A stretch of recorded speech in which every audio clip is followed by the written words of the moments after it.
Make me sweat, make me wanna.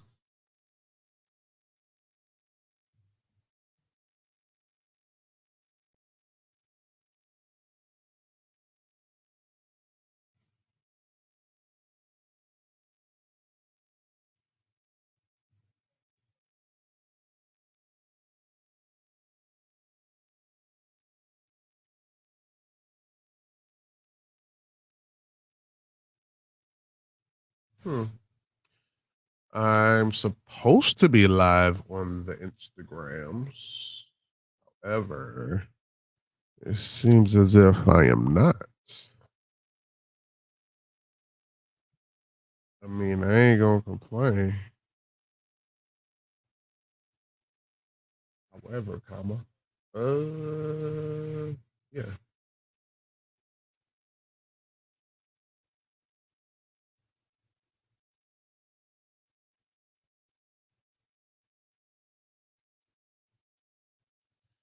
All right. So,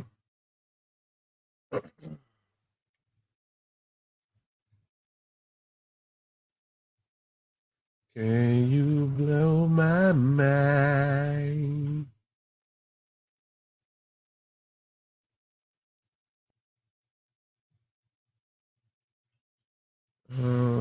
Boop, boop, boop, and boop, boop.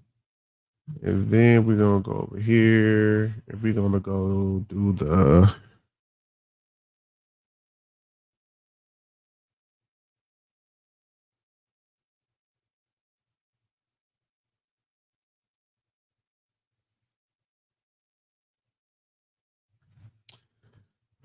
um boop, boop, boop, boop, boop. Some long title.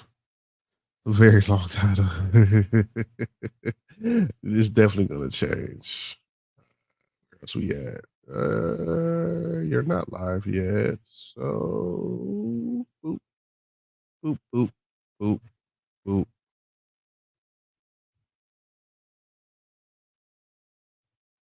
Um,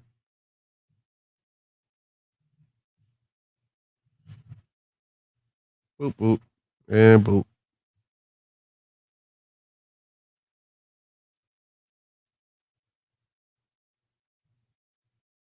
All right, we ain't got nobody in here yet.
Let me sweat, let me water, let me move my breath, let me water.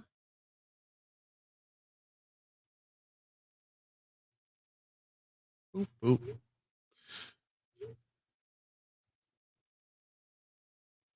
Mm.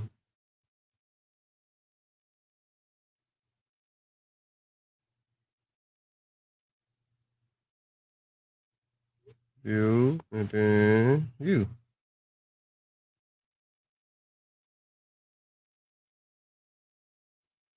All right.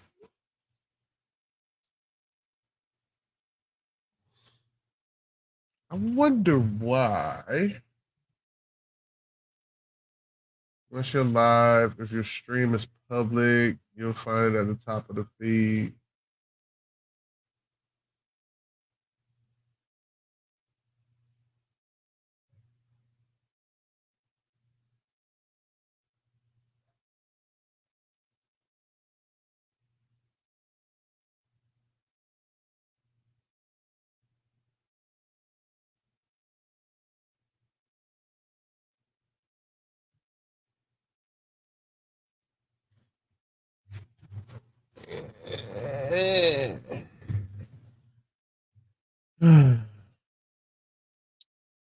All right, I've done all my uploading. I've done.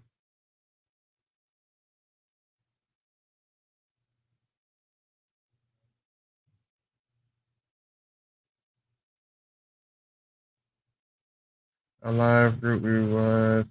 Continue. At 9 p.m.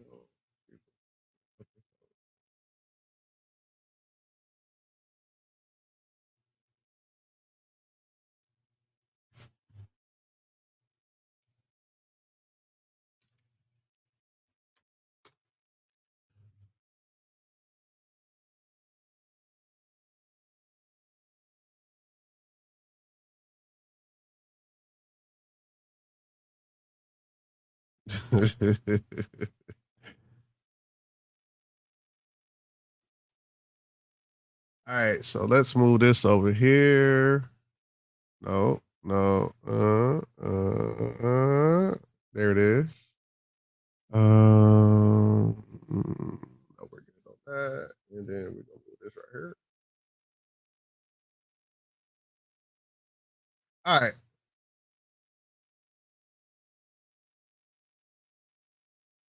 All right, we just gonna get started. Start at 7:50.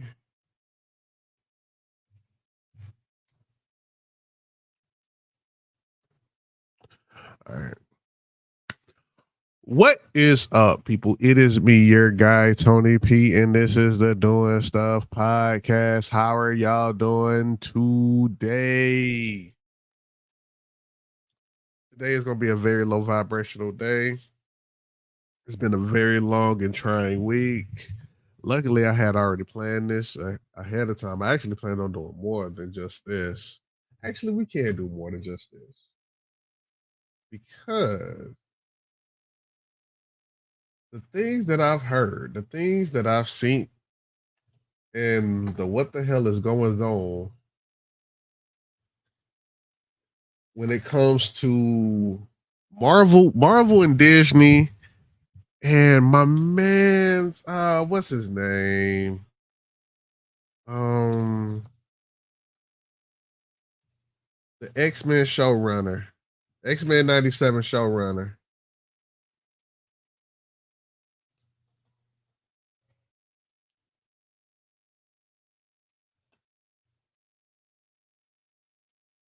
There it is, yup. Bo DiMeo.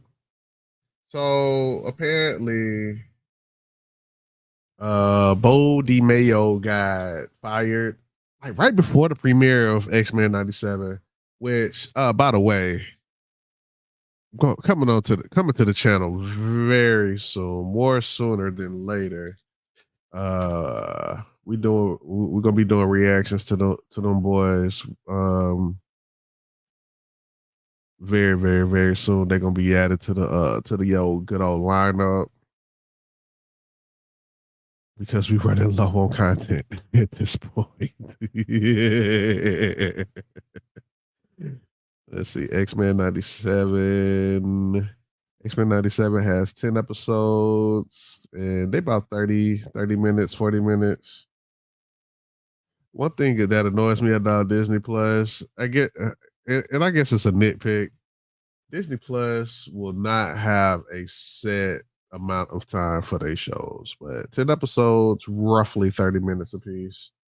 But yeah, I heard it was a really good show. I haven't watched it because I knew that I wanted to always do it for the channel. So now I'm finally in a position to actually do it. But yeah, the showrunner got fired for mischievous deeds. Apparently, he was being inappropriate with staffers, and he ended up getting fired. And if this is in fact true, then he got what he deserved. And people try to play victim when they do wrong.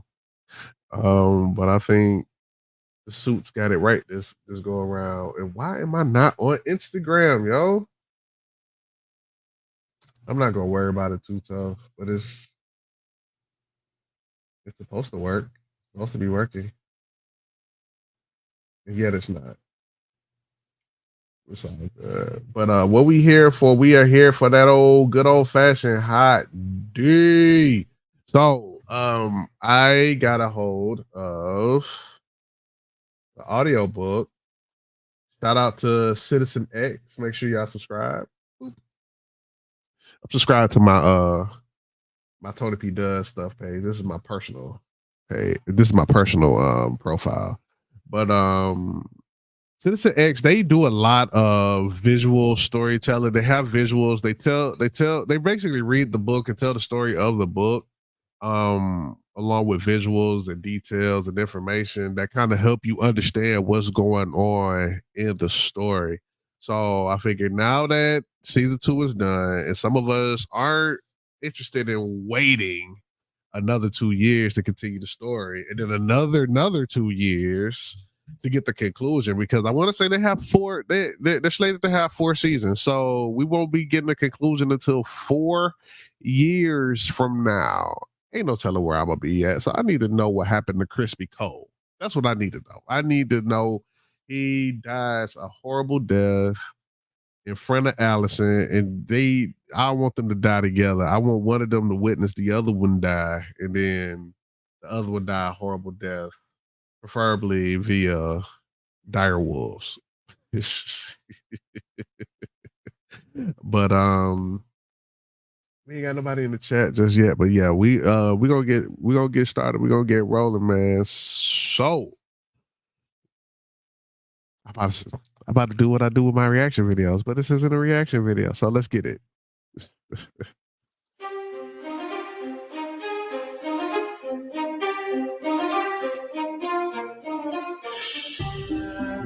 A century after the Valyrian dragon lords of House Targaryen conquered 6 of 7 Westerosi realms, the continent was experiencing the final years of a golden age under King Jaehaerys I, which then continued under his grandson. Okay. This is already a lot of information. Can I just Viserys No. Okay. Hold on. It's geez. Y'all coming out with the information quick. Okay. A century after the Valyrian. Okay. So first off, maybe I need to take the captions off. Oh wait, can we go 1080p? Oh. Okay. Captions are off. All right, so the Rise of Valyria, 8,000 to 4,700 BC. Doom of Valyria, 800. Wait, Rise? Wow. Okay. So this is a map of Westeros and Essos. So what is it based off of? I wonder. So North. That's crazy. It's just called the North.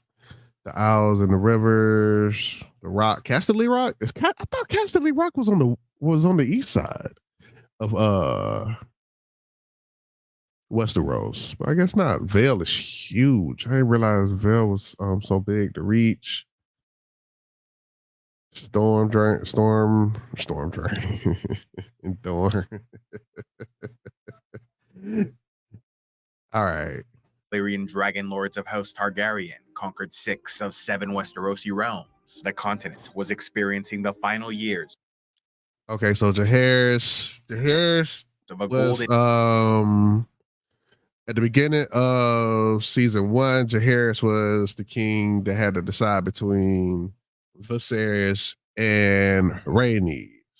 And he couldn't decide because he's a little punk.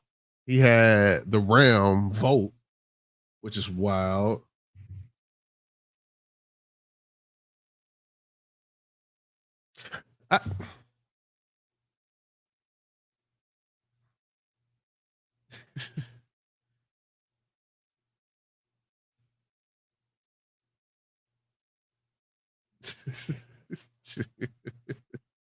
Really?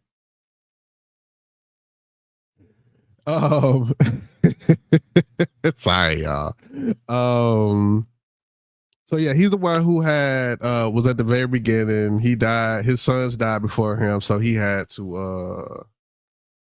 let the very folks under vote. King Jaehaerys I, which then continued under his grandson Viserys I, who inherited the Iron Throne in 103 AC.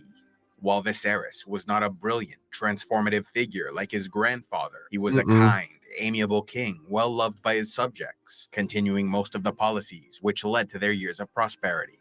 Yet in the matter of succession, Viserys took an uncharacteristically firm and unwavering position, contradicting the carefully considered precedent established by his grandfather in years past. Although the structure of Westerosi society made it function as a feudal monarchy, with local lords maintaining significant power, influence, and armies, the overwhelming might of House Targaryen's dragons, which served as enormous flying fire-breathing beasts of mass destruction, meant the king could act as an absolute monarch, changing laws, ignoring precedent, and establishing reforms as he saw fit. Therefore, when Aemma Arryn, the wife of Viserys Targaryen, gave birth to only one surviving child, the king broke free from the tradition of agnatic primogeniture, which demanded a male inherit the throne, to name his daughter Rhaenyra as heir. All this happened in episode 1 of season 1. Her father, Rhaenyra, spent years training to become the first ruling queen of Westeros, growing into a beautiful, charming, clever young girl, beloved by all, and nicknamed the What's up, Mina? We still on episode. We basically still on episode 1 of season 1 of House of the Dragon. Come on now, grab your popcorn. We ready. The realm's delight. After the death of her mother, Aemma Arryn, in 105 AC, King Viserys invited the most prominent lords of the realm to a lavish ceremony where he formally declared his daughter Rhaenyra heir to the Iron Throne, prompting the nobles in attendance to pledge their unwavering loyalty to the princess. Yet despite this precaution taken to protect his daughter's position, the first seeds of conflict were planted just a year later when Viserys married Alicent Hightower, a highly ambitious young woman who gave him 4 children in quick succession. 3 boys, Aegon, Aemond, and Daeron, as well as a girl, Helaena, meaning there were now numerous possible males. Okay, so were they not friends? Was that something that they added in the show? Like, was Alicent and Rhaenyra not like cool before that? Because actually, in that little illustration, she looked older. She looks older than Alicent in this image right here, at least. But he didn't mention anything about them being friends. So I wonder. Successors. Yet Viserys remained resolute in his decision, making it clear she's definitely older than Rhaenyra. On reasonably amicable terms, for the first few years of their relationship, Princess Rhaenyra and Queen Alicent grew increasingly hostile as they vied to become the most influential woman in the realm. Nowhere was this division more clear than at the great tourney of 111 AC, when Princess Rhaenyra donned a beautiful black gown, while Alicent wore one of green, leading the royal court to name their respective factions, the Blacks and Greens. Seeing that her husband, the king, was adamant his eldest daughter was heir, unwilling to change his mind, no matter... Hold on, wait. Thanks for showing up. You just named though. Shawty Guy Gabe. I appreciate you for coming through. And thank you for being on the app so you can comment with us. Her arguments, Alicent worked diligently over the years to tarnish Rhaenyra's what kind of sterling game you got, reputation, Shawty? thereby chipping away at her support throughout the realm. Unfortunately for the princess, the unusual circumstances surrounding her private life gave the Greens plenty of ammunition for their attacks. though Rhaenyra married Laenor Velaryon in 114 AC, a Okay. seemingly good match from a powerful family of Valyrian blood like the Mhm, Targaryens. Rumors mhm. abound that her husband preferred the company of men. Oh, so Similarly, he was gay in rumors the books. circulated about Rhaenyra's activities, with some claiming she lost her virginity to her uncle, Daemon Targaryen, and may also have had Ooh. some sort of relationship with her champion, Sir Criston Whoa, Cole, wait, a knight of the King's. whoa. People actually knew about her and Crispy? Oh, that's great. Oh, wait, or did Allison spread the rumors about her? Oh, that's interesting. Why Crispy Cole look like that, though? That's funny. Guard, madly devoted to the princess, until a highly contentious rift of unknown origins formed between them, causing him to join the Greens, as he burned with hatred for the woman he once loved. I didn't know. The rumors about her private life then worsened during her marriage to Laenor, as she was believed to be sleeping with her new champion, Sir Harwin Strong, a great warrior considered by some as the most physically powerful man in Westeros. Evidence of this affair was seemingly produced when Rhaenyra gave birth to 3 sons, Jacaerys, Lucerys, and Joffrey, none of whom had the silver white hair, violet eyes, or delicate features of Laenor, instead born with the brown hair, brown eyes, and pug nose of Harwin Strong. Not the pug Yet everyone nose. involved vehemently denied the accusations, leading to arguments, fights, and increased tensions between Blacks and Greens. Even after Rhaenyra moved with her family out of the capital to Dragonstone, the rumors and conflict persisted until King Viserys had enough, and in 120 AC declared that anyone heard disparaging his grandchildren's lineage would have their tongue removed, while also ordering Harwin Strong back to his home of Harrenhal, where he later died. Okay, so what y'all can't do is talk about me and my dad jokes no more. That's what y'all can't do. And then you over here agreeing. Well, no, you with the dad jokes. So yeah, me and that, but nah, you be trying to unfriend me for my dad jokes. Go somewhere shouting. And in a mysterious fire. In addition to losing a possible lover, Rhaenyra lost her husband Laenor in that same year, with stories claiming he was killed by a male lover. Having previously agreed to a political union, this time the princess married her uncle Daemon Targaryen, the man she'd loved since her youth. Yet Daemon was a rogue prince, beloved by some but hated by many others, living a life of hedonism and adventure. What up, Vintage? How's it going, brother? You ain't really missed nothing. We still, son. Stop. You ain't missed nothing. We still in season 1. Laenor done went off to be at Pride, and Rhaenyra and Daemon just got married. Yeah, man. Yeah. Go ahead back to work, brother, because this is we going through the entire story. So yeah, this is definitely gonna be a spoiler for you, brother. I appreciate you for sliding through, though. No. you already know. Experiencing such wild extremes that at some points in his life he mingled should have put spoilers in the title. King's Landing, while at other times he struck out to build his legacy, briefly becoming a king in his own right when he raised an army and conquered the Stepstone. See you later, Vintage. Appreciate you for coming living through. Such an unorthodox lifestyle, one of his most hated enemies was Otto Hightower, the father of Alicent Hightower and Hand of the King, adding yet another layer of conflict between the Blacks and Greens. Though Viserys saw the terrible rift forming in his family, his conflict-averse, jovial spirit made him unable or unwilling to remedy the situation, aside from ensuring they did not squabble in his presence. As a result, any good he accomplished throughout his reign was entirely overshadowed by the factional division he allowed in his court, which ultimately led to the worst, most devastating civil war in Targaryen history. Events finally came to a head in 129 AC when King Viserys died in his sleep at the age of 52, causing Queen Alicent to call for a meeting of the Small Council, where she immediately set her plans into motion, completely ignoring the wishes of her deceased husband to crown her eldest son as King of Westeros. So they softened everybody up in the show. So they made it seem like it was a mistake. I've already heard the story, but I'm remembering details now. So she was much more malicious in the book, which is interesting.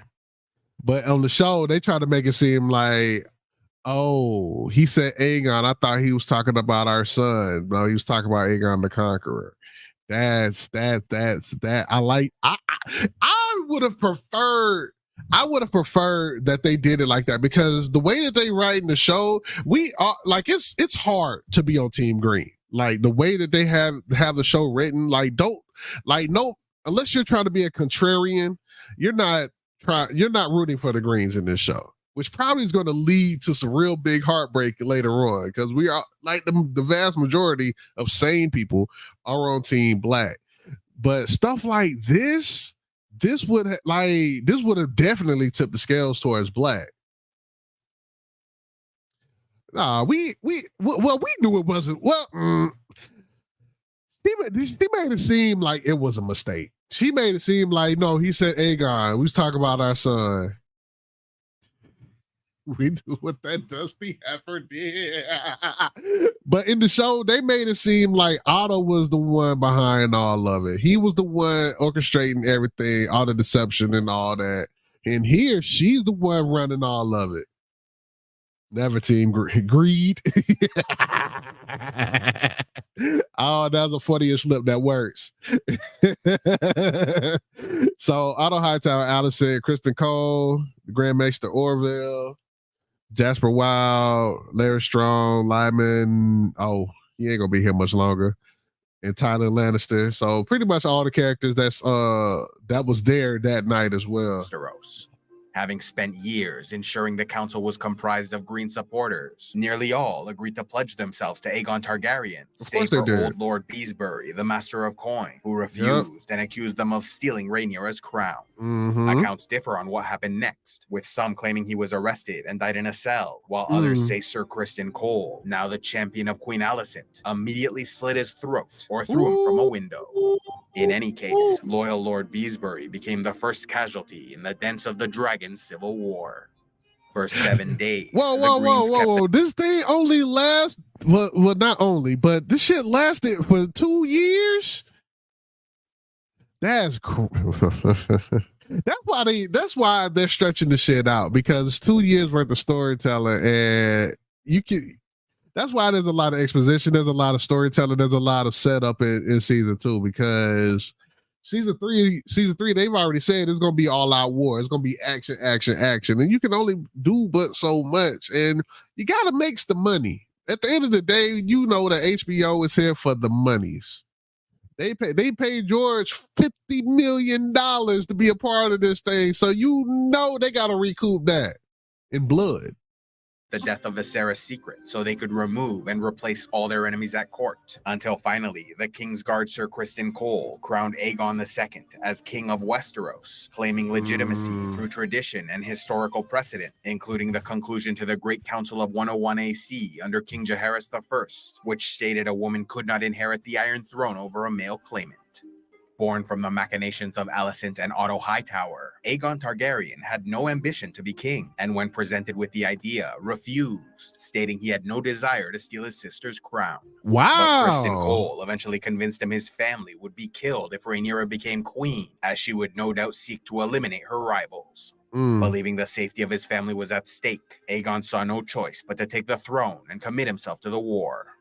Over on Dragonstone, Rhaenyra was pregnant with her 6th child, having given birth to 2 more sons with Daemon Targaryen, naming them Aegon and Viserys. But when she heard her father was dead and younger brother usurped the throne, her rage was so intense, she went into early labor and lost the child, blaming Aegon the Elder, Alicent, and their supporters for the death. Calling upon her allies, Rhaenyra was crowned the true Queen of Westeros from her seat on Dragonstone, proudly wearing the crown of her father Viserys and great-grandfather Jaehaerys, as it was stolen from the royal palace by Sir Steffon Darkland, a knight of the Kingsguard who abandoned Aegon II, believing she was the rightful queen. Gathering her most loyal supporters, including her husband Daemon Targaryen, her father's cousin Rhaenys Targaryen, the Sea Snake Lord Corlys Velaryon, and her 3 eldest sons, Rhaenyra held the first meeting of the Black Council, where they went over their strategy for the war. Joffrey a toddler, what are you doing there? Queen Rhaenyra sent her eldest son Jacaerys upon Vermax to the Vale of Arryn in the north, while Lucerys rode Arrax to the Stormlands. Hoping to keep them from harm, Rhaenyra sent them only as messengers, forbidding them from engaging in combat. Her husband, however, Daemon Targaryen, flying atop Caraxes, had no such restriction when he flew to the Riverlands. Fortunately for the locals, no violence was necessary, as House Strong surrendered Harrenhal without a fight. Winning the support of House Blackwood, Queen Rhaenyra's forces won the Battle of the Burning Mill and Battle of Stonehenge, defeating House Bracken, the greatest green supporter in the region. While Daemon completed his conquest of the Riverlands, 15-year-old Jacaerys embraced his role as a diplomat, securing alliances with House Arryn of the Vale, as well as several of the most powerful houses in the north, including the Manderleys, Borrells, and Sunderlands, before securing the Pact of Ice and Fire with Lord Cregan of House Stark, promising a marriage between the Starks and Targaryens. Yet while their two northern ventures succeeded, that was episode 1 the of season southern 2. mission, led by Lucerys, thought to be the safest of the three, ended in complete disaster.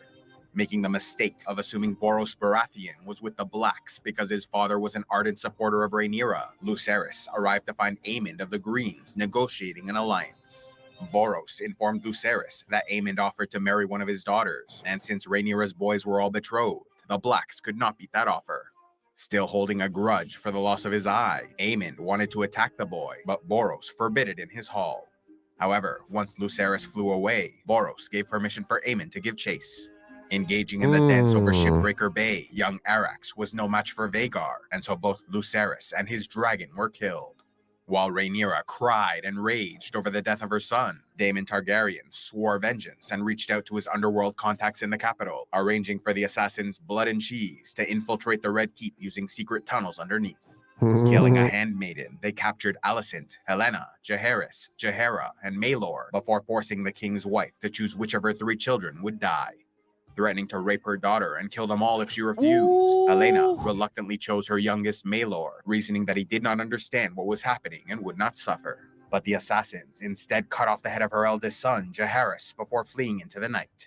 Blood was soon caught trying to escape the city with the prince's head in a bag, and so that's another thing that they softened in the books, man. They said they was gonna rape that baby. That's crazy. You can't. Well, I don't even know if you can say that word on YouTube or not. I probably just officially got demonetized. But they said she had to choose. The first off, they didn't have 3 children. 1, Maelor don't exist in the show. 2, they had her tell her which one was the boy. She pointed at she gave them the boy. And then that was in front of Alicent too. Alicent was there. Right? No, she wasn't. was tortured and killed, but Cheese and the former dancer Mysaria, who arranged it all for Daemon, were never caught. White This Word. powerful act of vengeance then did further damage as Queen Helena grew depressed and despondent, unable to look at her son Maelor since she named him to die. The king, meanwhile, fell to drink and rage, consumed by hatred. Though Aegon enjoyed the company of many women aside from his wife, their marriage remained amicable until the death of their child, when they stopped sleeping together or even communicating at all.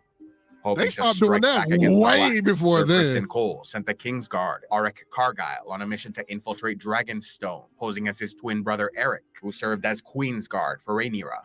On a mission of assassination, possibly against the Queen or her children, his target was never discovered, as he was spotted and exposed by his brother before completing the mission. Engaging in single combat to the death, stories say the brothers killed each other out of knightly duty, but died in each other's arms, while others, like Rhaenyra's Jester Mushroom, claimed they suffered grievous wounds quickly and cursed each other as traitors. With the Blacks winning allies and striking back with fury against the Greens, the hand of the king Otto Hightower did his best to strengthen their position, but largely failed in many areas as he was unable to secure an alliance with Dorne, which claimed neutrality, was receiving no reply from his messages to the Ironborn, and could not even secure his own homeland of the Reach, where only the houses Hightower and Redwyne pledged for Aegon, while houses Costain, Mullendor, Tarly, Rowan, and Grimm sided with Rhaenyra. House Tyrell, seeing their realm divided, declared neutrality. Sending word to Ormond Hightower to destroy the enemy lords of the Reach, Otto next set his sights across the sea to Essos, where the kingdom of the 3 daughters agreed to ally with Aegon Targaryen in exchange for the Stepstones and trade rights. Yet that's what happened with little to make an immediate impact, and the corrupt, inefficient kingdom of the 3 daughters needed time to prepare their forces. Therefore, the king dismissed his grandfather and appointed Criston Cole as Hand of the King. Far more violent and warlike than his predecessor, Cole implemented an aggressive strategy, beginning by executing all Black faction prisoners unless they bent the knee to Aegon. Yet only 3 submitted, while the rest chose to keep their honor in death. Entering into a new phase of the war, Westeros was properly fractured, with the North, Riverlands, and Vale pledged to Rhaenyra, the Westerlands and Stormlands siding with Aegon, the Reach and Crown lands divided, Dorne remaining neutral, and the Iron Islands undeclared. Therefore, Cole first elected to focus on the nearby Crown lands, which, outside the capital, largely stood with Rhaenyra, sacking Duskendale and beheading its lord. Cole then moved on to Rook's Rest, but House Staunton had time to send for aid, prompting Princess Rhaenys of the Blacks to arrive on her dragon Meleys. Engaging in the Battle of Rook's Rest, Criston Cole attacked the enemy from the ground with scorpions and archers, while King Aegon flew on Sunfire and Prince Aemond upon Vhagar. Badly outnumbered, Rhaenys nonetheless put up a valiant struggle, seeing Meleys viciously bite Sunfire's neck, which caused a chaotic melee between all 3 that sent them crashing to the ground. Suffering a terrible defeat, Rhaenys and her dragon were killed, while Aemond and Vhagar emerged unharmed, completing the conquest of Rook's Rest. The king and his dragon, meanwhile, also survived, but were both critically wounded, with Sunfire tearing a wing and Aegon suffering burns and broken bones. The king was so injured, he required months of painful recovery, spending most of his time sedated with milk of the poppy. As Aegon II was incapacitated, his brother Aemon Targaryen was named regent as protector of the realm. A harsh, courageous, and bloody-minded warrior, bonded to the oldest, most powerful dragon known to exist, Aemond was prepared to escalate the war and achieve victory at any cost. As Sunfire was unable to fly, a garrison was left to feed and protect him, but this small force could not stand when House Mouton recaptured Rook's Rest and sent their warriors to slay the dragon. Although Sunfire's wound did not heal perfectly, he was recovered enough to defend himself and take flight, escaping further harm. Devastated by the loss of his beloved wife, Corlys. I think that's another change from the books as well. I think Sunfire is dead in the show. I think he actually said the Sunfire was actually dead. Aegon said the Sunfire was dead. I thought the Sunfire was just grounded, like basically protecting the Rook's Rest castle. Basically, but nah. I think after, well, I think it was the season finale, he actually mentioned that she was dead. Why Corlys white? Why y'all do my man like that? Huh? Was he white in the books? I don't like it. Valerion nearly left Rhaenyra's cause, but was convinced to stay when Jacaerys named him Hand of the Queen. Though the Blacks had many powerful allies, most were far from the center of the conflict, making it difficult to respond quickly and with adequate force in or near the Crown lands. Thus, the death of Rhaenys prompted the Queen to send away the younger children of her family, as well as their dragons, for safety, sending Joffrey, Taraxis, and 3 dragon eggs to the Vale of Arryn alongside Rhaena Targaryen, Daemon's daughter from his first marriage, while Aegon the Younger, Stormcloud, Viserys, and a dragon egg were sent to be fostered by the Prince of Pentos. With his brothers gone, the Queen's heir, Jacaerys Valerion, took on increasing responsibilities in the next stage of the war. Knowing that Targaryen men over the years fathered many illegitimate children with smallfolk and nobility alike, Jacaerys thought up a plan to raise more dragon riders by putting out a call to the people of Dragonstone, promising great reward to any who successfully bonded a dragon. All right, so Nettles is black. Why Adam not black? So they basically took away Nettles and they made Adam black.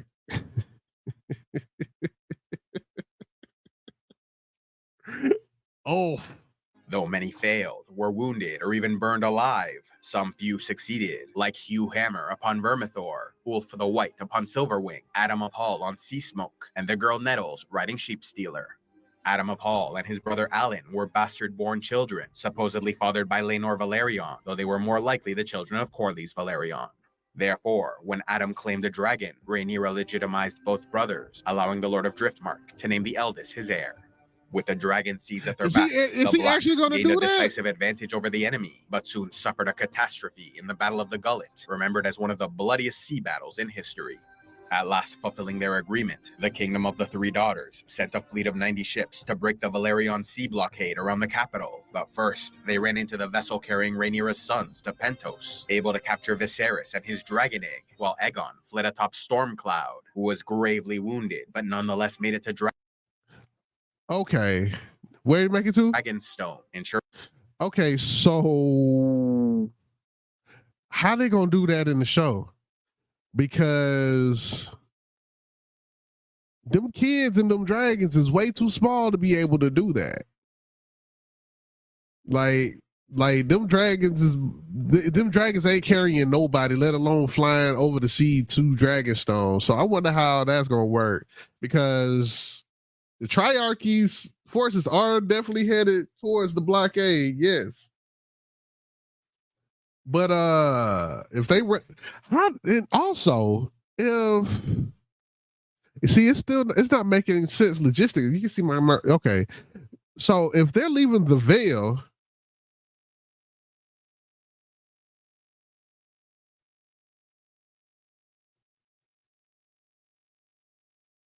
now you now got to fast. I got to fast forward.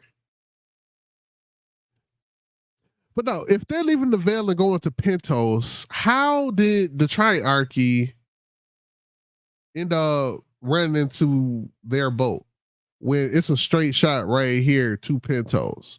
Why would they leave the Veil and go down here to even get caught?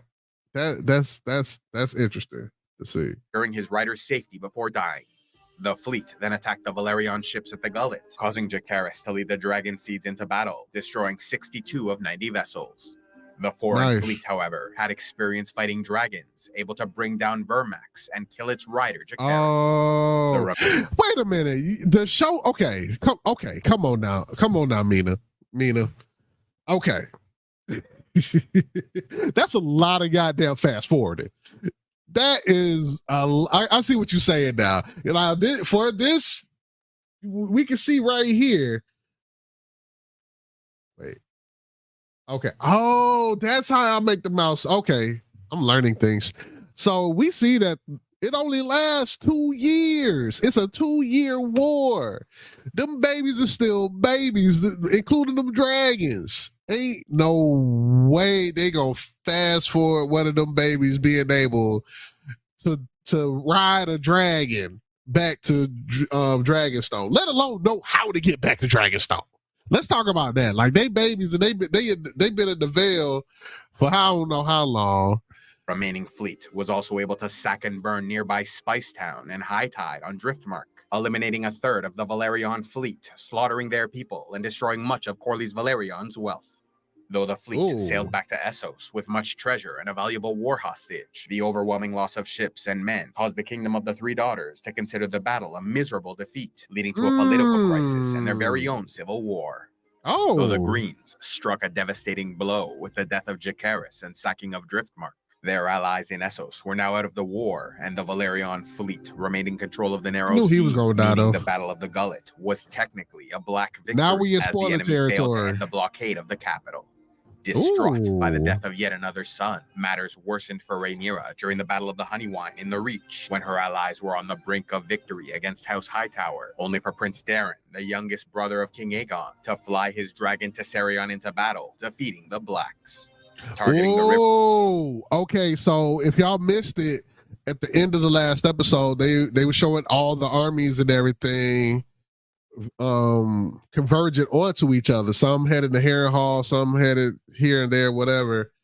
And there was a group of people, and they had a dragon. That was shit. What's the damn dragon name? Viserion?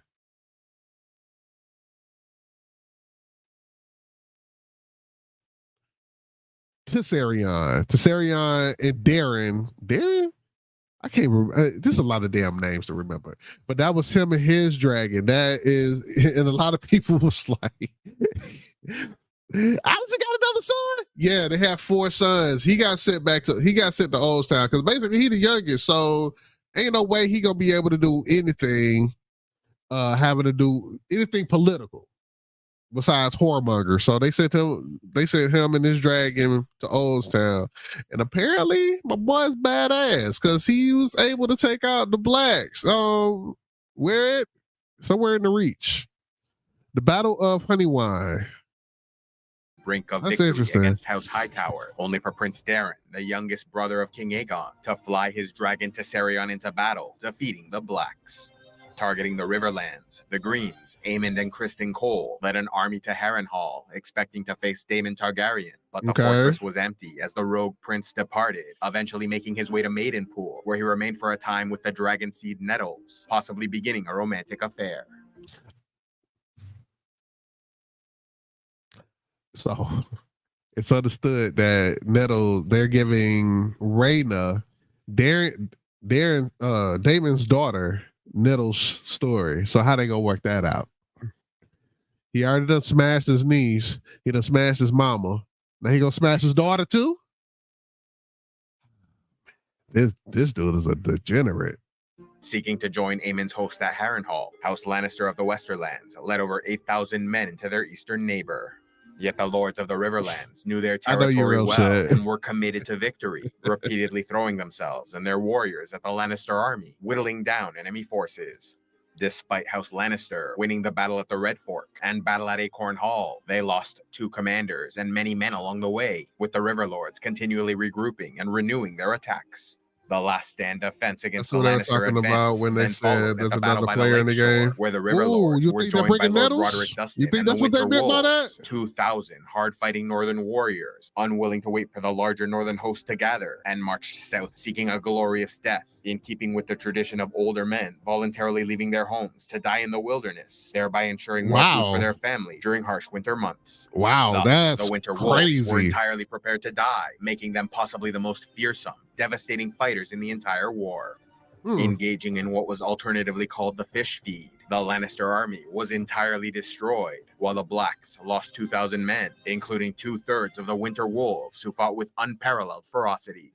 The defeat of the Greens in the Riverlands then went on to have reverberating effects across the continent, leading to many more victories for the Blacks, like in the Westerlands, where the destruction of their armies meant the wealthy realm was largely undefended. This in turn caused the Red Kraken of House Greyjoy to declare for the Blacks so he could plunder the Westerlands and Reach, capturing Case and Fair Isle, as well as sacking Lannisport. They some damn Meanwhile, bottom feeders, Rhaenyra was still heartbroken by the death of her sons and could hold back her wrath no longer. Organizing the invasion of King's Landing, Rhaenyra and her husband, atop their dragons, took the capital in less than a day, as the Green armies were on campaign, and the garrison was betrayed by the Gold Cloaks, city watchmen loyal to their former commander, Daemon Targaryen. That's what I'm Finally talking set about. upon her rightful throne, Rhaenyra set about dealing with those captured during the conquest. Unfortunately for the queen, however, these did not include her still injured rival, Aegon II, who escaped under the care of Larys Strong.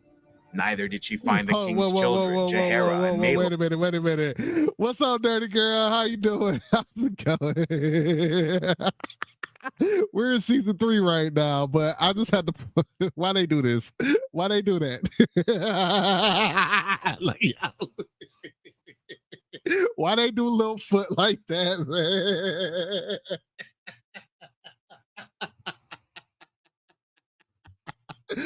Oh man, that is not right. That is hilarious. Yeah, dirty girl. I know you just got in. We're more than halfway done with the story. We're basically in season 3 right now. Shit's getting real. Shit's getting real. Second, who escaped under the care of Larys Strong. Neither did she find the king's children, Jaehaera and Maelor, as they were sent away with the King's Guard to supposedly safe locations. Yet while Jaehaera arrived at Storm's End without issue, young Maelor was attacked and killed by an angry mob at Bitterbridge in the Reach. Oh, that's why they never made him a character. Okay, that makes sense. Those remaining in the capital included the increasingly depressed Queen Helena, held captive in her room, but largely left alone until she finally threw herself from a window, ending her own life, possibly after learning about Maelor's death. Another valuable prisoner was the Queen's longtime hated rival, Alicent Hightower, who was spared physical harm, but nonetheless suffered greatly in captivity, ripping apart her clothes and cursing Rhaenyra when she learned of Helena's death. Others on the Green Council, like Alicent's father, Sir Otto Hightower, and Sir Jasper Wilde, were executed, while Sir Tywin Lannister was given to torturers. At the height of Rhaenyra's reign, when she made plans to finish off her enemies, Alicent tried to negotiate with the queen, offering a compromise where the kingdom was split in 2, but Rhaenyra refused, explaining that she would have given her enemies positions of honor in her court, but they gave up any chance of generosity when they stole her birthright and killed her sons. Back in the Riverlands, Aemond and Criston Cole heard about the many green defeats across the continent and left Harrenhal, with the Regent going on a one Dragon Rider campaign of terror across the region, while the Hand of the King led his army to the Reach. Yet the warriors of these lands were now hardened veterans with burgeoning reputations, who alongside their ferocious northern allies were unwilling to let the hated Kingmaker retreat without issue, whittling down his forces through hit-and-run attacks, until their final victory in the Butcher's Ball, utterly slaughtering the Greens and killing Criston Cole. Having won a great victory in the Reach, Ormond Hightower marched his Green Army west, hoping to take back King's Landing. Along the way, they continued to accumulate victories against House Merryweather in the Siege of Longtable and House Caswell in the Burning of Bitterbridge, where Daeron and Tessarion sought vengeance for the death of his nephew Maelor. With their enemies reinforced by men from the Riverlands, the next battle was fought at Tumbleton, where Rhaenyra's forces might have won a great victory if not for the traitorous dragon seeds Hugh Hammer and Ulf the White, who betrayed the Blacks and secured what? Not my boy Hugh. Ulf, Hugh.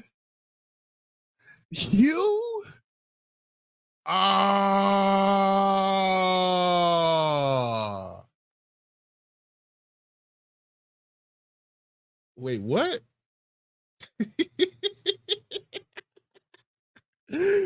Yo, Hugh is gonna betray us. Oh, that hurts. And what's even funny is that by the time the show comes back, I am going to forget about all of this. Victory for the Greens. Yet this battle was not a total loss for the Blacks, as the Winter Wolves of the North fought with such ferocity, they carved their way through enemy ranks to kill the commanders Ormond and Brynden Hightower. This victory also had other negative consequences for the Greens, as Hugh Hammer and Ulf the White proved to be honorless vagrants without loyalty to anyone but themselves. That was a shocker to me. Was appalled by the betrayal of the two dragon seeds and feared the others might turn as well, ordering the arrest of Adam Valerion and Nettles. No, and then these are the two black people on the show, so you're just gonna wrongfully arrest the black people on the show? You knew Hugh would by the way he questioned their plan. I ain't even see that part. But okay, so no. Okay, so no, this is gonna be different because Rhaena is in the Dragon Seed. She is family, so they're not gonna arrest her. But Adam might have to go. Adam might get arrested, man. That's horrible. Warned by his grandfather, Adam escaped King's Landing on his dragon Sea Smoke, leading to the arrest of Corlys Velaryon, which in turn caused his fleet to abandon the Queen. Nettles, meanwhile, was under the protection of her possible lover, Daemon Targaryen, who refused to comply with Rhaenyra's order, instead sending Nettles flying away to safety, while he dropped all other priorities and spread the word he was waiting for Aemon Targaryen in Harrenhal. The brother of the king then arrived on Vhagar and engaged with Daemon upon Caraxes in the Battle above the God's Eye, ending with both dragons locked together. I'm gonna go back and watch the last episode because I missed that part. Just before impact, Daemon ensured his enemy's death by jumping from his seat to launch through the air, stabbing Aemon through his one eye with the Valyrian steel sword Dark Sister. Eventually, the remains of the dragons Caraxes and Vhagar were found, along with the corpse of Aemon Targaryen. Daemon's remains, however, were never located, causing some to claim he survived and spent the rest of his days with his beloved Nettle. So Daemon don't die.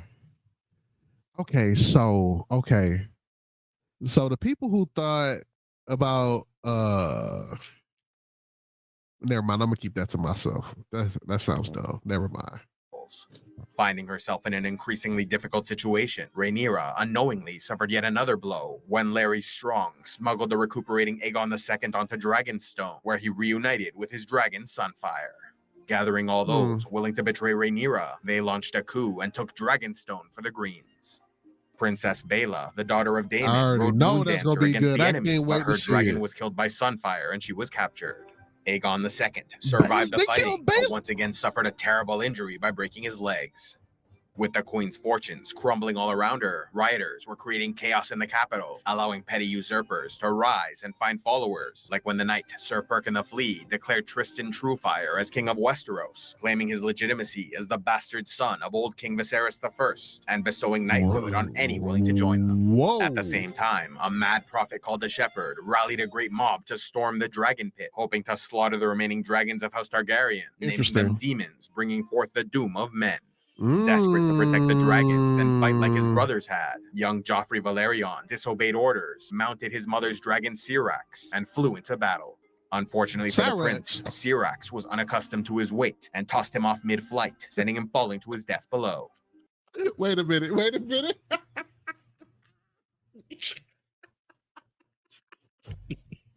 Yo, ain't no way that's how Joffrey dies. There is absolutely no way. What? You trying to be big and bad, you steal your mama's dragon like it's her Pontiac sitting in the driveway, and you get dropped from the sky? But why you have your seatbelt on? Which is why I don't think Sunfire is dead in the show. She plays a part in this. Okay, that's crazy. And it wouldn't take much for her to go from where she was at, I can't remember the name of the spot, but it was not far from Dragonstone, which is crazy. Go back, you missed it. Yo. Man, that is the lamest way. His name is Joffrey, so he deserves it. Naming them demons, bringing forth the doom of men.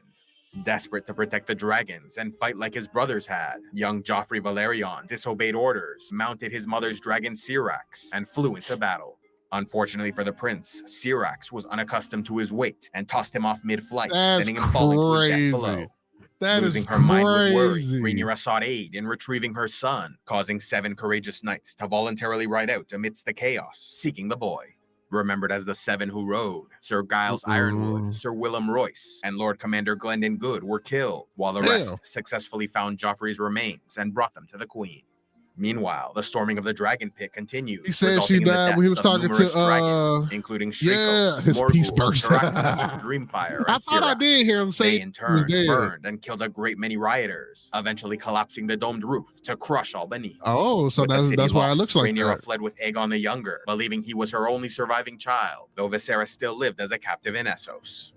In the Reach, Sir Hobart Hightower was left in command of the army, which to this point largely succeeded in conquering the territory for the Greens. Yet he was unable to capitalize on their victories, as the 2 Dragonseed betrayers were greedy and belligerent, refusing to move until their outrageous demands were met, all the while gathering many dishonorable warriors to their cause. While Wolf the White wanted Highgarden, the capital of the Reach held by House Tyrell, Hugh Hammer sought an even greater prize, donning a crown of black iron to proclaim himself king of Westeros. When young Daemon Targaryen objected by throwing wine in Hugh's face, he threatened to beat the boy, and when Sir Roger Corn removed the crown, the would-be king nailed 3 horseshoes to his skull. Their increasing retinue of men and fearsome dragons, combined with the army's loss of a unifying leader, meant the betrayers were formidable obstacles to progress that could not be easily overcome and would ultimately destroy them. Unwilling to allow Hugh Hammer's treason, the Caltrop conspiracy formed, wherein a group of nobles sought to assassinate the 2 betrayers. Yet before they could strike, the Second Battle of Tumbleton erupted when Adam Valerion and Sea Smoke led a Riverland army of 4,000 blacks in a vicious surprise attack. Unable to live with the shame of being named a traitor, Adam fought with tremendous courage, engaging in a chaotic melee with the riderless dragons Vermithor and Tessarion, ending with all of them dead or gravely wounded to die soon after. A brutal battle resulting in many nobles and warriors killed. Young Prince Daemon Targaryen was the most notable figure among them, meaning that of Alicent Hightower's 4 children and 3 grandchildren, only Aegon II and Jaehaera remained. Winning a great victory for the Blacks, the Greens were unable to count on the betrayers, as Ulf the White was so drunk he slept through the fighting, and Hugh Hammer was killed by the valiant Green Caltrop, Bold John Roxton, who was then cut down by the False King's men. Though they lost the battle, many Green nobles survived as the gate to the city remained closed, and the enemy army had no more dragons or siege equipment. Therefore, the blacks looted the dead and moved on, while the greens They remained haven't with the mentioned shattered Sheep Stealer remnants of their yet. army in town, deciding to rid themselves of Ulf the White, who was quick to name himself king after Hugh's death. The Caltrops gifted him poisoned wine. Good. Yet the betrayer grew suspicious, and so Sir Hobart Hightower willingly sacrificed himself by drinking the wine and praising its taste, thereby giving Ulf the confidence to partake. Both died moments later. No longer finding a friendly welcome in the Crown lands, most of Rhaenyra's men deserted, and she was forced to sell her crown to buy passage on a ship. Among those still loyal to the Queen were the Manderleys of White Harbor, who begged her to retreat north, where she had many allies. But Rhaenyra suffered so much despair and endured such endless bouts of rage, she could no longer think rationally, refusing all sage advice to instead make her way to Dragonstone, unaware her brother Aegon already took the fortress. Capturing the Queen and her son, Aegon the Younger was held hostage and forced to watch his mother, Queen Rhaenyra of the Black faction, rightful heir to Viserys I, burned alive and eaten by the usurper's dragon, Sunfire. Having survived many injuries and won many battles throughout his life, Sunfire's wounds eventually grew worse and he passed away on Dragonstone. With the Queen dead, you should have Aegon been II returned to dead. King's Landing and once again sat upon the Iron Throne, binding a city in chaos from rebels and traitors. Having lost control of the capital for a period known as the Moon of Three Kings, the Shepherd ruled his mob from the ruins of the Dragon Pit, while Trystane Truefire and Sir Perkin the Flea took the Red Keep. Then there was Gaiman Palehair, the 5-year-old son of a prostitute, crowned king in a brothel atop Visenya's Hill, claiming legitimacy as the bastard son of Aegon II. That was the kid that we With saw his in mother in season control, 1. Gaiman Palehair issued numerous progressive decrees seeking to create equality between men and women. Yet these would-be rulers were soon swept aside by the armies of House Baratheon, which joined Aegon in the capital. Defeating all three pretenders, Trystane and the prostitute were executed, while Gaiman Palehair was spared and made a ward of House Targaryen. The Shepherd, who remained defiant until the end, was burned alive along with hundreds of his supporters. Though Rhaenyra was dead, Aegon sat the Iron Throne, and a Baratheon army held the capital. Aegon II and the Green faction somehow found themselves on the verge of total annihilation. In this final phase of the war, the North, Riverlands, Vale, and Iron Islands were firmly with the Blacks, while the Crownlands, Reach, and Westerlands were neutralized, leaving only the Stormlands and capital with Aegon II. Wow. Yet of all the enemies they were now facing, the most insurmountable was the northern army of Lord Cregan Stark, who finally finished gathering a massive host of up to 20,000 men to Yo, they wait till the south end of for the war to Rhaenyra's show son, up. Aegon the Younger. Joining his march to victory were the armies of the Vale, while the Riverland army, recently victorious in the Reach, were even closer, mere days away from King's Landing. Seeking to end the immediate threat, Lord Boros Baratheon led his army out of the capital and engaged the River Lords in the Battle of the King's Road, but he greatly underestimated the young, highly capable enemy leaders like Lord Kermit Tully, Lord Benjicott Blackwood, and Lady Alysanne Blackwood, known collectively as the Lads, and their grizzled veteran warriors, dismissing them as boys and women, only to be soundly defeated. Seeing the tide turning I against would the love Green, to see that. the Crownlands continued to Kermit? betray the Baratheon army as they attempted to retreat, leading to complete and total victory for the Blacks. A courageous warrior to the end, Boros slew a dozen knights, as well as the Lords Darry and Mallister, before falling to Kermit Tully. Left with no army at all, and the River Lords only one day from the capital, Aegon II was finished, and the Greens defeated, but still, he refused to consider surrender. When Corlys Velaryon, who was released from prison and named Master of Ships for the King, suggested Aegon join the Night's Watch, the King instead played his final hand by ordering his hostage, Aegon the Younger's ear cut off, so it could be sent to the Blacks as a warning that the boy would be killed if they moved on the capital.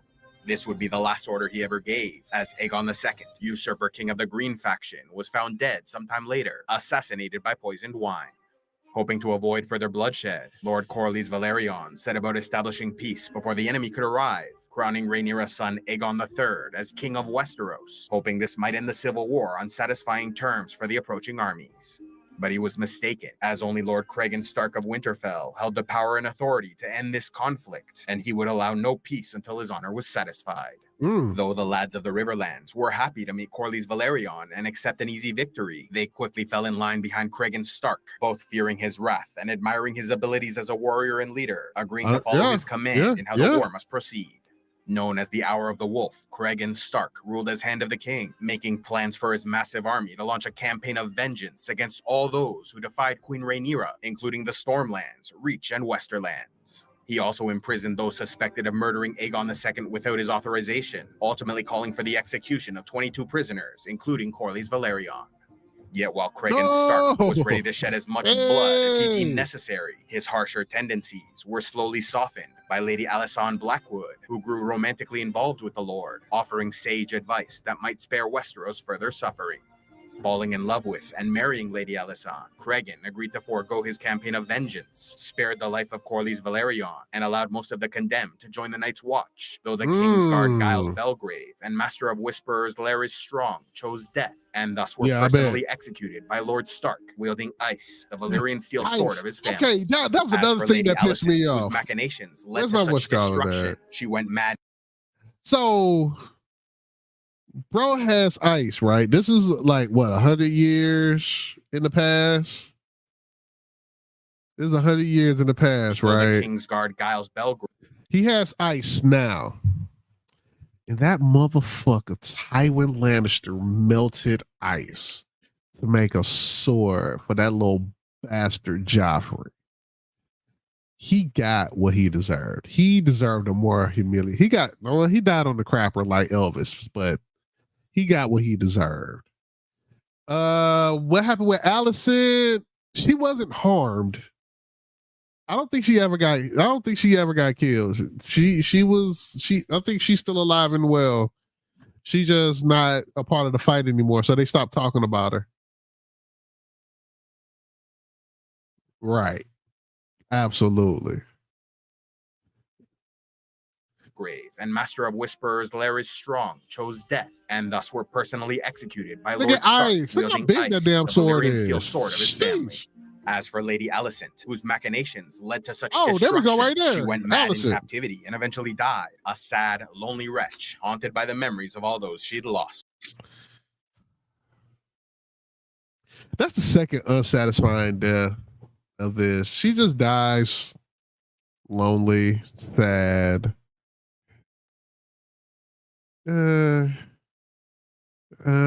Kristen Cole dies in battle, probably quickly. I don't like it. The foot wrap is hilarious.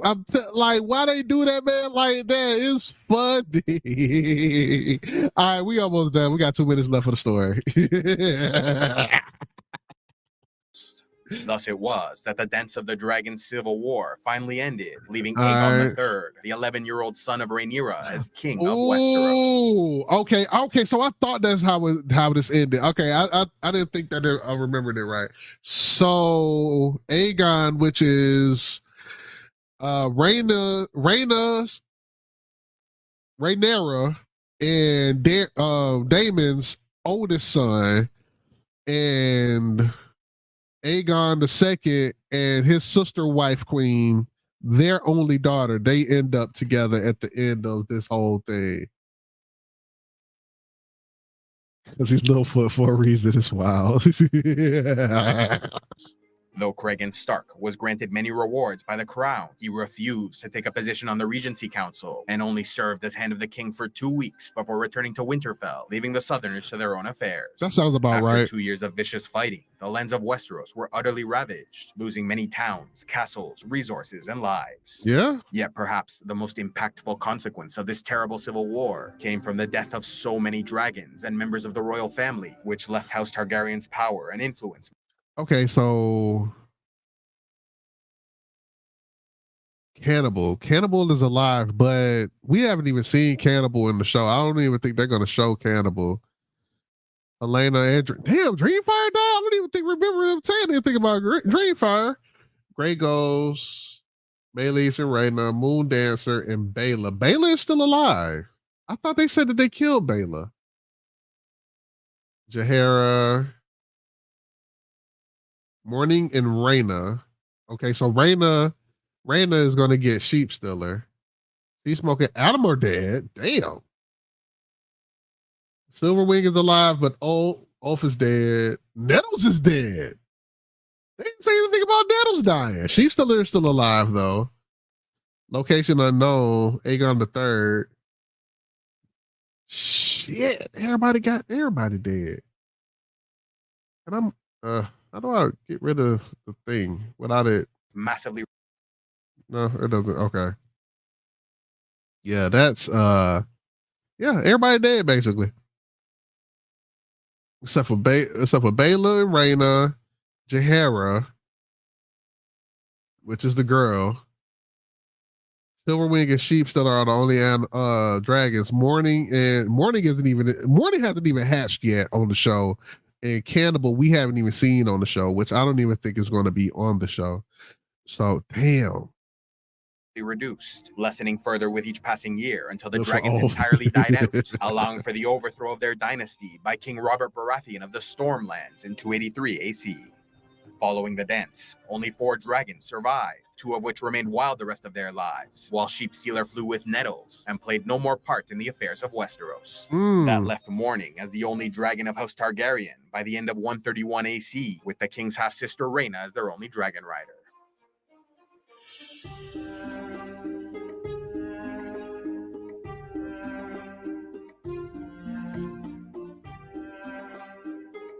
That was good, man. Yeah, shout out to Citizen X, man. Y'all subscribe to them because they got a lot more.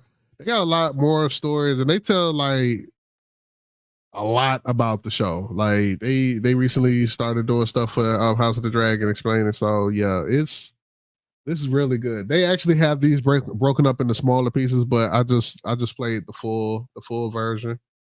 But yeah, man, that was good, y'all. I can't wait for them to see the things that they changed and how the things that they don't change, because I need that boy to get that sword in his other eye. That's what I really need.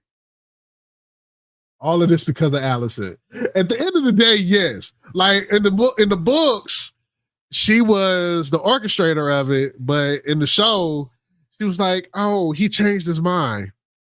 Bullshit. But yeah, all of this is because of Alicent. Because she even exists. Because she went after the king and had his babies. She just left him alone. None of this would have happened. But yeah, man, that was really good. And I can't wait to forget this again, and then we do this again 2 years from now after season 3. But I know for a fact that they cut a lot of some of the stuff, some of the details from the book. I think that was just an overarching storytelling that they did, which is cool with me. It's good for my ADHD because, yeah. In the show, Otto forced her to marry. Yeah, you right. You right. And she couldn't say no because she's a woman, which is trash. But yeah, okay. So Christian Cole dies in battle. Alicent dies old and lonely. Helena kills herself. That's I didn't like that part. I didn't like that part. She did just like Tommy. I don't like it. And she was a child on top of that. You're right. So yeah, man. Who else are the main characters? I don't think Damon is dead. Damon isn't dead at the end of the show. I wonder how they're gonna do Nettles' story though. That's what I want to know. I want to see how they do Nettles. Because especially if like a lot of what happens with her is because she was with Damon. Like, how's that gonna work? How like you know what I'm saying? Like, I'm just curious to see how they go with it and what they do. And if Starfire is actually Starfire. No, Starfire is a Team Titan. Sunfire is actually dead. She gonna eat right. Oh man. Okay, this is a really good story. I liked it. If y'all want to do some more of these, just let me know, man. We can do some more. I don't know what else they got on here, but we can find something else that they do on here. Fallout. Hey son. Hey. How you doing? Good. Good. That shirt's dirty. They can't see you. Ah, come on. Say hi, people. Hi, people. Hold on. You got to talk into the mic. Hi, people. It was. get to. So how old are you? How are you? When did you turn 5? I'm 5. you turned 5 2 days ago. Yeah.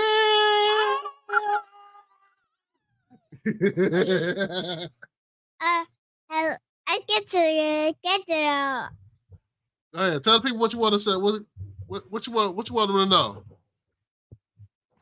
What do I do? All right. I'm almost done. Okay. Okay. All right. Oh, silly. Yeah. It's never a dull moment over here, y'all. But yeah, I forgot I'm not sharing this. I'm not sharing this screen with y'all.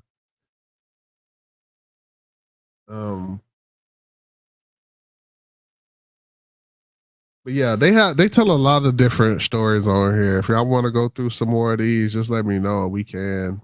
Dark Lord, Imperial, Sith, like Star Wars stuff, man. Y'all know I'm down for all of that. But yeah. But yeah.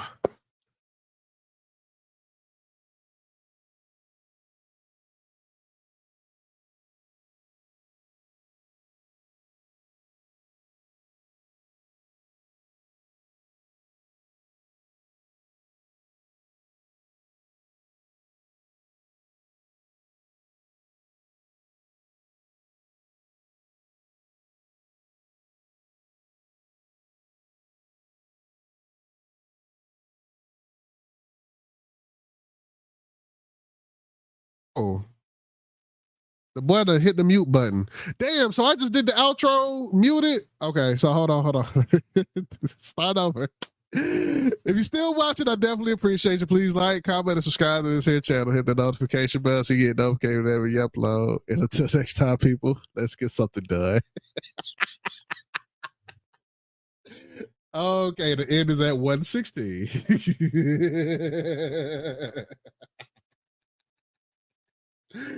Oh man, yeah, that was funny. Oh, thank you. Yay. But yeah, that was dope, man. That was really good. And I might just sit down and watch some more of these, man. Because they talk about all kinds of other stuff on here. Hold on, they talk about more Game of Thrones stuff. Like they talk about the Andals, they talk about the Doom of Valyria, which is something that I'm personally interested in. I wonder. I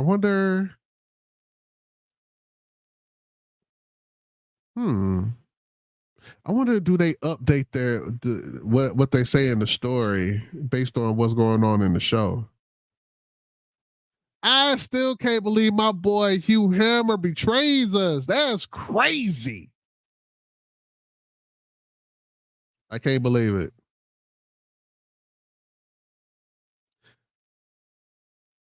But yeah, shout out to them, man. I'm gonna definitely make sure that I tag them when I upload this. They got 900 videos. Better yet, let me go to the playlist. Playlist is better. Star Trek, Rings of Power, Star Wars Canon, Star Wars Legends. Now this I could get down with because I don't think I'll ever read any of their comics. This is probably be the only way that I can learn anything about the Legend story. House Targaryen, The Age of Valyria, Marvel Cinematic Universe. Oh, we about to be yeah.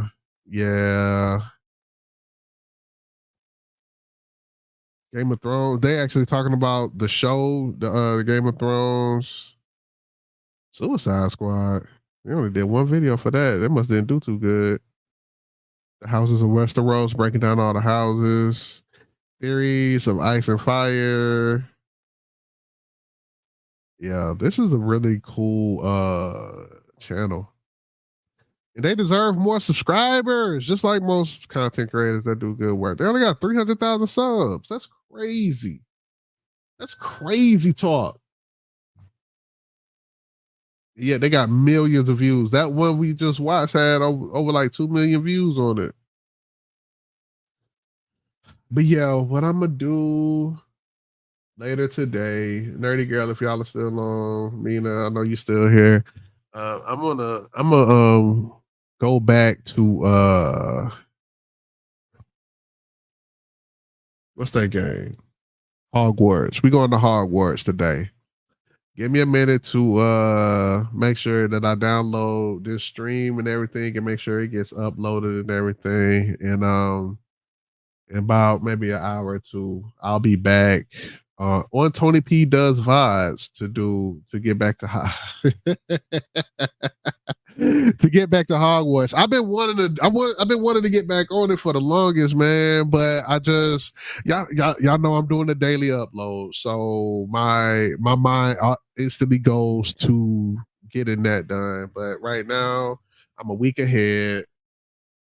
I'm probably more than I'm only a week ahead. Damn, today's the 18th. This month is almost over already. So my mind, even now, I have 4 videos that I should try to at least start editing today, but nah, I'm gonna do some gaming. So we gonna go to Hogwarts later today, y'all. So stay tuned, look out, make sure your notifications is on for VODs. Of course, I'm gonna post it in the Discord. If you're not in the Discord, why aren't you? You should be there. It's a lot of fun. We be talking up in there. We be having fun. We be talking about nerd stuff. And that's the link right there. And I know Junior, he ain't gonna let me be great for too long. So I know he can. Y'all probably gonna be hearing him in the stream. Of course, I don't play on camera when I play Hogwarts, so I can chill. So it's a very chill and relaxed situation. So all right, y'all. I appreciate y'all for coming through. Our greed work for her. Oh, you are behind, Shawty. We been done. You still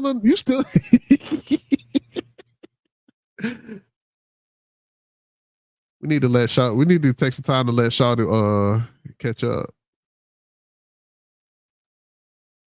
David said F off. Yeah, you are way. How did you get so far behind? Oh, that's crazy. Well, you'll see where we at by the time you get here. Yeah, join the Discord and I see y'all back in a few on the Vibes channel only. So until next time, people, let's get something done.